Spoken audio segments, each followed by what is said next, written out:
My name is Saul Gonzalez. I'm originally from the Dominican Republic, moved to the United States 7 years ago. I'm here at Penn State University. My major is mechanical engineering and a senior, graduating this spring. I was initially part of EcoCar One about a year ago. Then I went on an internship for a powertrain company for about 6 months. I was doing fatigue tests and heat transfer tests for them.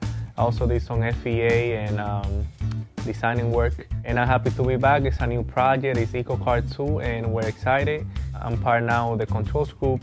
I was before part of the mechanical group, but I wanted to branch out a little more in the different aspects of the group, so I joined the controls group.